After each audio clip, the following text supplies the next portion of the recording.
അധ്യായം 14.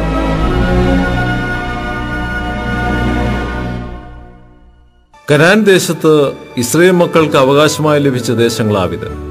പുരോഹിതനായ എലെയാസാരും നൂന്റെ മകനായ യോശുവയും ഇസ്രായേൽ ഗോത്രപിതാക്കന്മാരുടെ തലവന്മാരും ഇവയെ അവർക്ക് വിഭാഗിച്ചു കൊടുത്തു.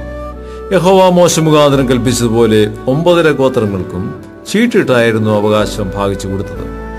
2 ഗോത്രങ്ങൾക്ക് മോശെ യോർദാനക്കരെ അവകാശം കൊടുത്തിരുന്നു. ലേവ്യർക്കോ അവരുടെ ഇടയിൽ ഒരു അവകാശവും കൊടുത്തില്ല.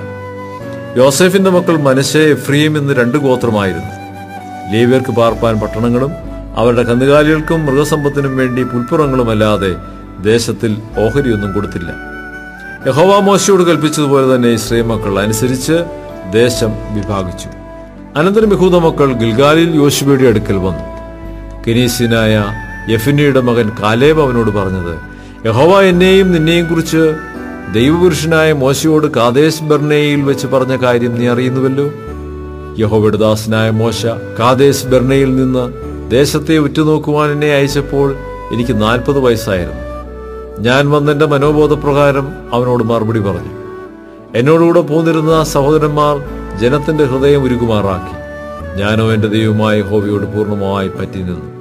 നീ എന്റെ ദൈവമായ യഹോവയോട് പൂർണ്ണമായി പറ്റി നിന്നതുകൊണ്ട് നീ കാൽ വെച്ച ദേശം നിനക്കും നിന്റെ മക്കൾക്കും എന്നേക്കും അവകാശമായിരിക്കുമെന്ന് മോശെ അന്ന് സത്യം ചെയ്തു പറഞ്ഞു. മരുഭൂമിയിൽ സഞ്ചരിച്ച കാലത്ത് യഹോവ മോശയോട് ഈ വാക്ക് കൽപ്പിച്ചത് മുതൽ ഈ 45 സംവത്സരത്തോളവും എന്നെ ഇതാ താൻ അരുളി ചെയ്തിരുന്ന പോലെ ജീവനോടെ വെച്ചിരിക്കുന്നു. ഇപ്പോൾ എനിക്ക് 85 വയസ്സായി. മോശെ എന്നെ അയച്ച നാളിലെ പോലെ ഇന്നും എനിക്ക് ആരോഗ്യമുണ്ട്. പടവെട്ടുവാനും പോവുകയും വരികയും ചെയ്യുവാനും എന്റെ ആരോഗ്യം അന്നത്തെ പോലെ തന്നെ ഇന്നും ഇരിക്കുന്നു. ആകയാൽ യഹോവ എന്ന് കൽപ്പിച്ച ഈ മല ഇപ്പോൾ എനിക്ക് തരിക. അനാക്യർ അവിടെ ഉണ്ടെന്നും പട്ടണങ്ങൾ വലിപ്പവും ഉറപ്പും ഉള്ളവയെന്നും നീ അന്ന് കേട്ടിട്ടുണ്ടല്ലോ. യഹോവ എന്നോടുകൂടി ഉണ്ടെങ്കിൽ താൻ അരുളി ചെയ്തതുപോലെ ഞാൻ അവരെ ഓടിച്ചു കളയും. അപ്പോൾ യോശുവ അവനെ അനുഗ്രഹിച്ചു. ഹെബ്രോൻ മല യെഫുന്നെയുടെ മകനായ കാലേബിന് അവകാശമായി കൊടുത്തു.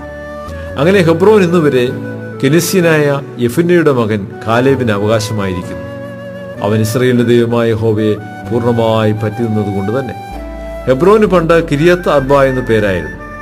അർബ എന്നവൻ അനാക്കിരിൽ വെച്ച് അതിമഹാനായിരുന്നു. അങ്ങനെ യുദ്ധം തീർന്നു, ദേശത്തിന് സ്വസ്ഥത വന്നു.